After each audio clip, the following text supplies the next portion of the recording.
Subhranil Sarkar. It's properly said? It's properly said, absolutely. All right. And Luisa, Luisa Vélez. quien nos va a acompañar para apoyar sobre temas rítmicos un poco más complicados. Subhro, Yes. you're coming from India. India. You're visiting us in Mexico to play sitar. Tell us a little bit about you. Which part of this universe, which is India, do you come from? And where does this beautiful instrument come from? I first would want to thank you for having me over here to speak about myself, my music, India, and the sitar, the instrument. It's such a pleasure. The pleasure is ours. For the anecdote, I saw a concert of you in Malinalco like 1 year ago, and I approached you saying, if you ever come back to Mexico, I want to have you in my show so the Mexican public can have a taste of your music. Thank you so much. Thank you so much for having me. So, my name is Subhranil Sarkar, and you said it absolutely spot on. And I'm a sitar player from Kolkata, which most people call over here as Calcuta. Mm-hmm. It's on the eastern side of India. It used to be, during the colonial times, it used to be the capital of India. Kolkata has been a seat of culture because the last Nawab, or the ruler of Lucknow, the ones who were the rulers of a major part of India, before the British, they used to be from a place in India called Lucknow. It's more central. They were exiled. The ruler was exiled to Kolkata, just a place outside Kolkata. He was a connoisseur of art and culture. And so he came with a lot of musicians who knew traditional music. He came with a lot of chefs who knew traditional cuisine. Okay. And funnily, he came with people whom we might be calling mixers of spices. So, but no soldiers. So it's that kind of a king who came with a lot of culture. And when he settled just outside Kolkata, and Kolkata was a city where a lot of business used to happen. It's a port city. So a lot of people from all over India came and settled in Kolkata to do business. And that way, the music spread because of the Nawab, because of the musicians, because of the people over there being open and wanting to try new things, wanting to learn new things. This music spread. Okay. The music that we play with this instrument is called raga music. And this instrument is called the sitar. It's one of the most iconic of stringed instruments from India. It's very famous all over the world in the circuits of musicians. Yes, because of Ravi Shankar and the Beatles, it's got the Western world got accustomed to the instrument in the 60s, 70s. True. A lot of people wanted to use the tone of this instrument. Like, for example, if you're a guitarist, and you think, okay, I want that tone of that instrument, and a little bit of pulling as well I want to do. So that's where it went. A lot of people took the instrument just as an instrument, but there is also a tiny but a very strong community of people all over the world, from different parts of the world, who took not just the instrument, but also the music and the culture that came with that instrument. So what happened is that all over the world, there are students, very serious students of North Indian classical music. Even some of them are going to become performers of Indian classical music. I feel in the near future, there are a few who are playing very nice, but who were not born and brought up in India. Okay. So I would always say this music and this instrument and the culture that comes, it's the heritage of the world. It's not just Indian. So I never call this Indian music, but I would say raga music. Okay. And you have asked that, you have talked about me coming to Mexico. So I come to Mexico for two reasons: to spread this music in two different ways, by playing concerts, by interacting with other musicians, but also teaching the very interested people Indian classical music, or the raga music that we call.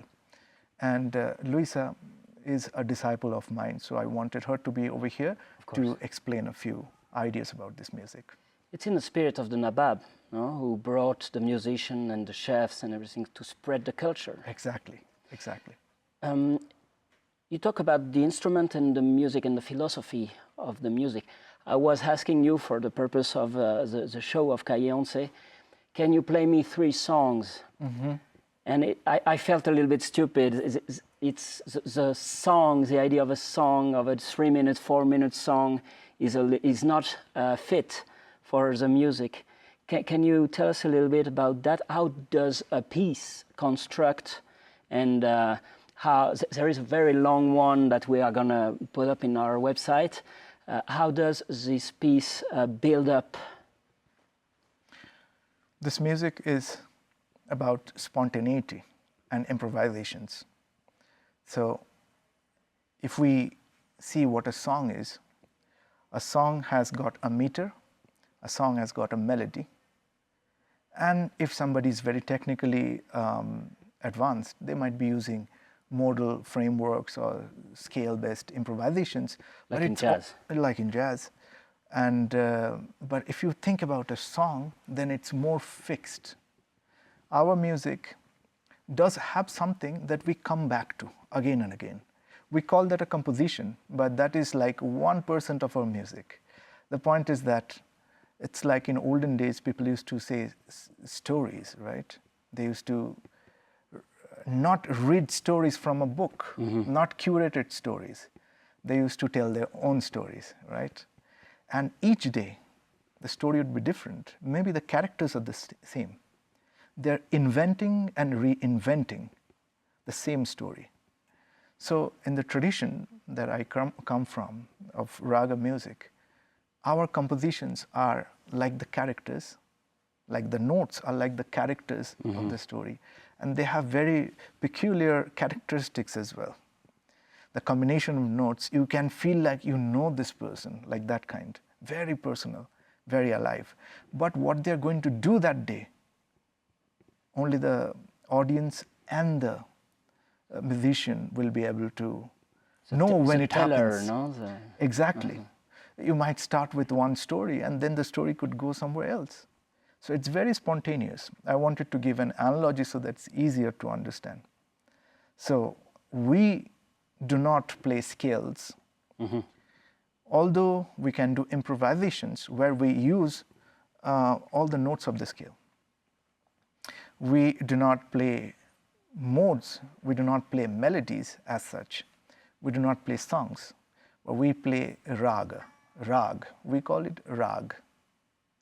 Raga music, the word raga actually means to color the mind.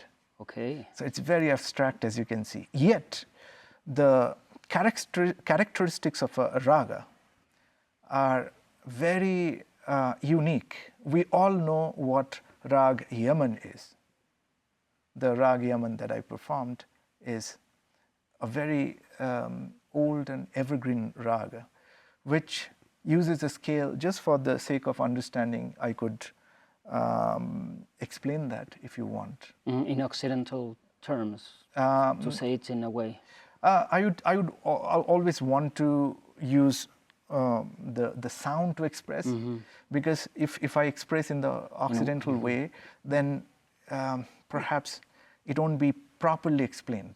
But if I play, you'll be able to understand what I mean by that. Okay. So that the raga that I played is using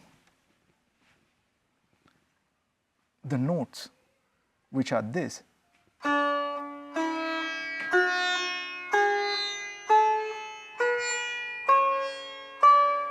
That's it. And the octaves. Yet, we never do. Okay. We don't do that. We do not do.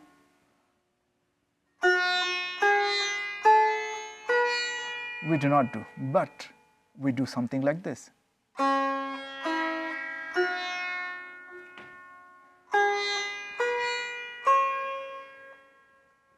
And then we have elements which are very unique to this rag.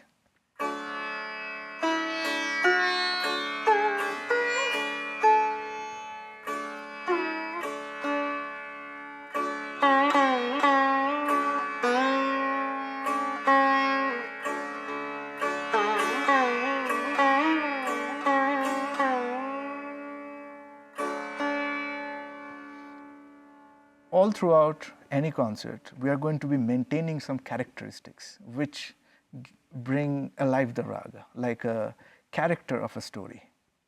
And the composition, we keep on coming back, but in between we keep on saying multiple movements of different meter. Subplots, all are subplots, using different meters, different intensities, dynamics of sound, different spacing, and different octaves.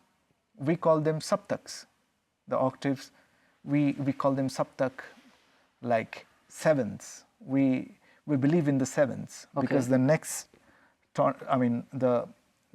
octave start is the next octave. Before that, you have got 7 notes. But we also deal with microtonal things, which we call shrutis. With the bends especially? Or? Especially the bends, and also where we stop. Some of the notes are not, not based on physics, they're based on how it feels nicer for the ears. Okay. Like, for example, some of the notes might be sharper when they come from high, and some of the notes might be flatter because they're coming from low. The relationship between the notes are more important. Our music is not based on, fixed frequency notes always. It's more about how the phrase is forming. But the right pitching is very important. So we always try to go for the right pitching. For example, if we are playing something like this,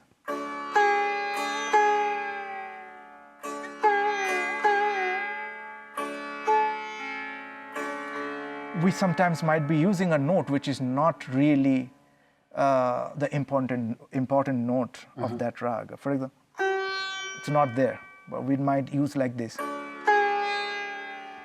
So in relationship with the other note, it provides a color for the mind. It colors the mind. Colors the mind. Because one is to think about intellectually how you could create music. The other one is to feel at that moment and express yourself. So this music, although might look in the beginning,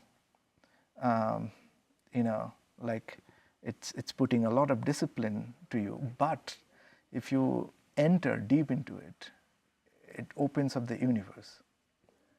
And I feel it reaches the heart of the listener everywhere, irrespective of country, nation, any kind culture. of nationality, culture, languages, because we do not use a language over here, you see. We're using an universal language of pure emotions.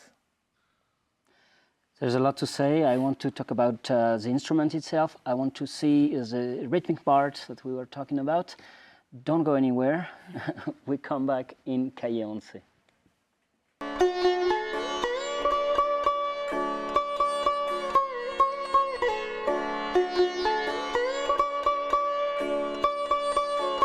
Subhranil, Luisa, seguimos en Calle 11.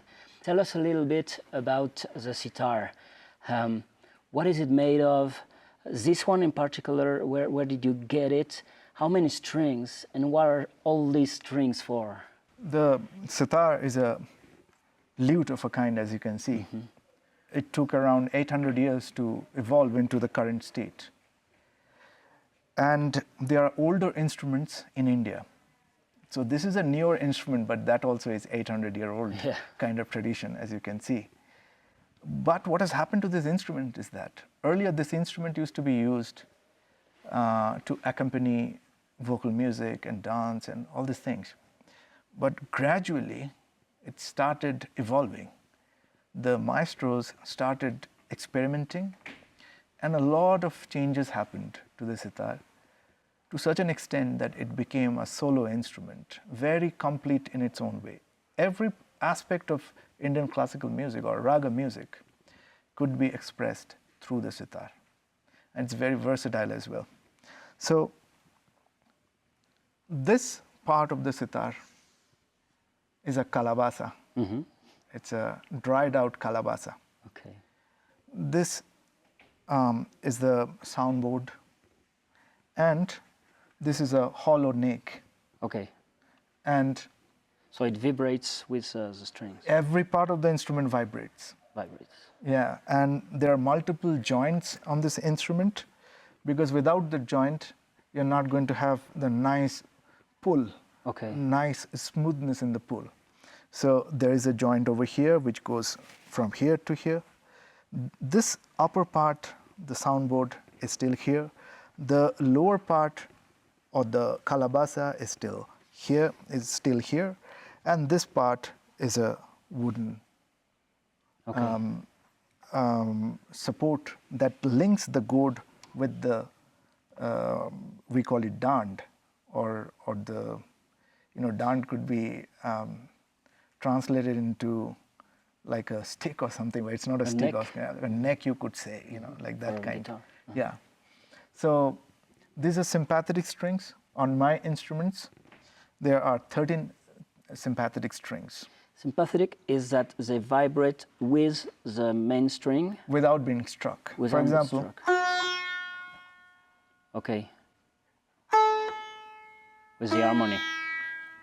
So these are sounding, because if you tune the instrument properly, and you have to tune it properly, otherwise it's not going to come alive, then all the notes are going to be vibrating. So when you play, you feel this some other sound is coming from behind. This is that sound. And these are the main strings. On my instrument, there are 6 main strings. And in the traditional sitar, which is almost extinct, and the style of playing is almost extinct, some of the compositions survive. Actually, a lot of the compositions survive, but as I said, this keeps on, like a river, it keeps on taking new things and evolving. That's why it's such a versatile instrument. So the older style of playing the sitar has changed. They used to have another string over here, which was exactly the same as this string, same gauge, same tuning, everything. But nowadays we do not use.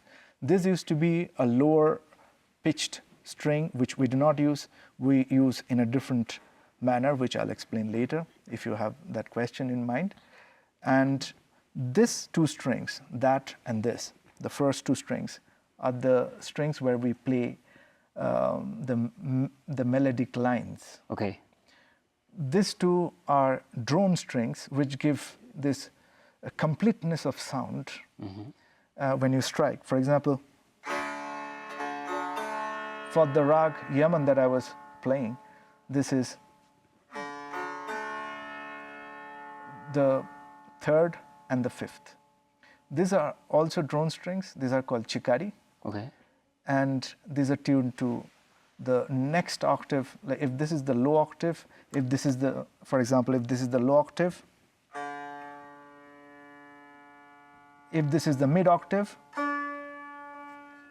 this string is tuned to this.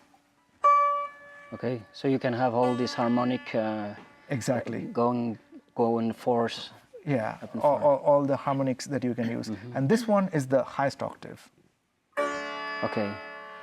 And these are always tuned to the notes that are going to be, we call them swar. The notes are fixed frequencies, swars are not. They change. The names are the same, but the microtones change with the rag. So they're always tuned to the notes of the raga.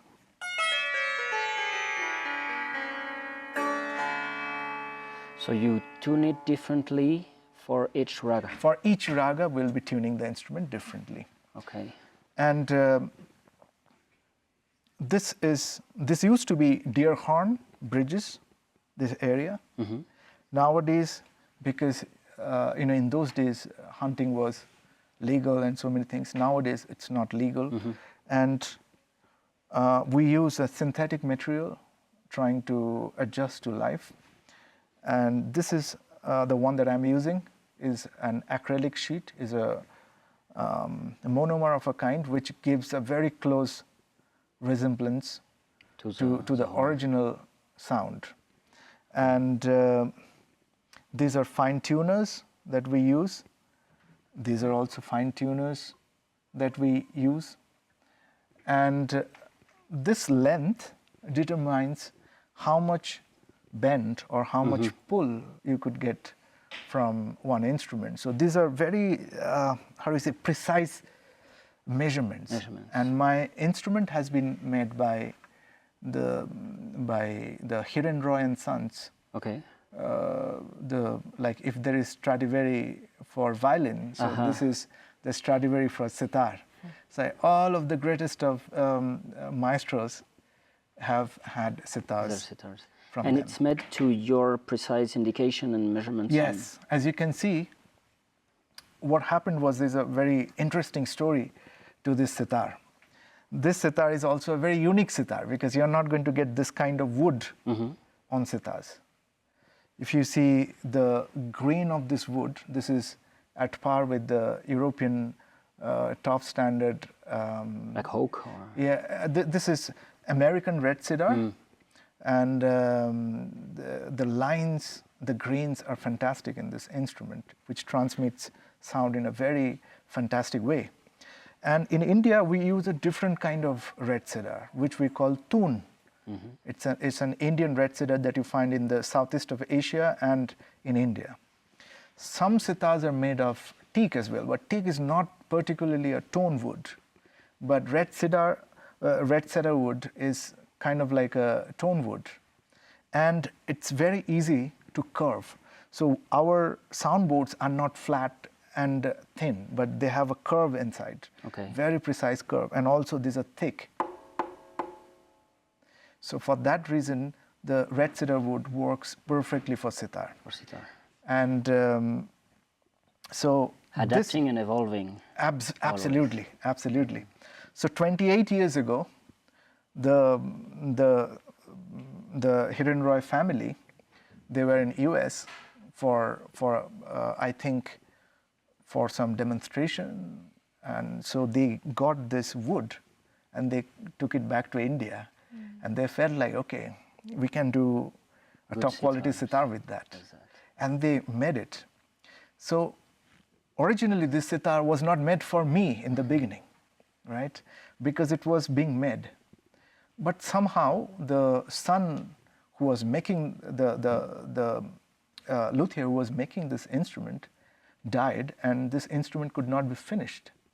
Then his brother took on the business and he started doing. And his brother also retired from making instruments. But before retiring, once I was in his workshop and I saw this fantastic wood, I said, like, if you ever finish this instrument, because there is some emotional, value to it, because his brother had started building. So I requested him that if you ever finish this instrument, you go to no one, but you give it to me. All right. But if you finish, you have to finish in my way, the way I play. So a lot of adjustments were made inside and outside, including, you see this, there's this extra bridge which has been put to bring down the length so that I can have more range. Okay. So 28 years ago, this was kind of the standard length, but now we have more range on the instruments and fantastic strings. My strings are all finest of German strings that we have to use because they have got carbon inside, and if you do not have enough carbon inside, they're going to break because we pull a lot. Yeah. So that is the story of the sitar, my sitar, and the strings. Let's talk a little bit about Luisa, which is one of your disciples. Yeah. And you were about to show us the subtleties of the rhythm that the raga use, which is not like a 4/4 rhythm like in the West. No. I mean, we can use 4/4, but we use many other ways. Our meters are called, I would say, we call them time cycles. Okay. Or tal. Tal is the Indian name, time cycle, because it's a cycle. It always starts and ends on the same place, like a zero, like the Indian philosophy as well. Like, the concept of energy. Energy cannot be created, cannot be destroyed, can only change form, right? So when it changes form, the same energy stays. So it's a cycle. Okay. And we believe that the start, the creation of everything is also the annihilation of everything. The starting point is the same. Okay. So and evolving all around the cycle. Always. So our time cycles are like that. They're always starting from, even if we say 1, 2, 3, 4, 5, 6, 7, they're always going to come back to the same spot. So we have names or sounds for each of the beats of the time cycle. For example, the 7-beat time cycle, which is a cycle of 7 beats, is called rupak, and which goes like this: tin, tin, na, din, na, din, na, tin, tin, na, din, na, din, na.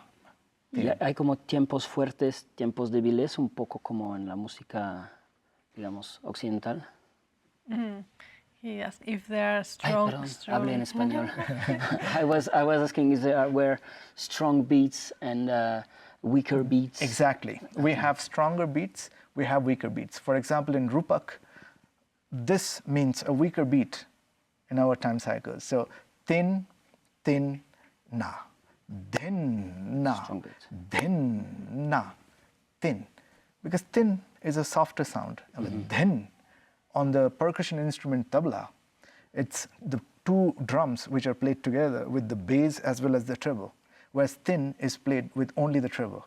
So there are those kind of characteristics that you see in the rag, in the tal as well, in our music. So rupak is like that. Then tin tal is na din din na na din din na na tin tin na na din din na na. This is the 1. Okay. So the 1 is called sum. This is the funniest part. Very interestingly, sum means where everything comes back and becomes together. That's the sum. The starting point is also the ending point in our music. In the cycle. Always in the cycle.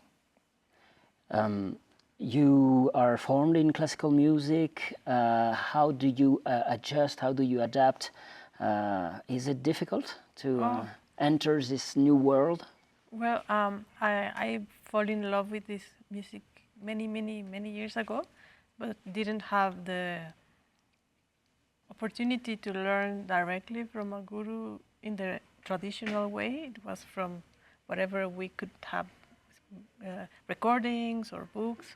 So around 7 years ago, I had the incredible, lucky chance to meet Guruji, my teacher now, and just following what he asked me to do, it's the way to learn. So it's not like we have to think as difficult or easy. Just let us be guided by him in classes and online, or when he comes to Mexico in person, and that's it. Like, we just do whatever he asks us, and then it will little by little add to our understanding of this music.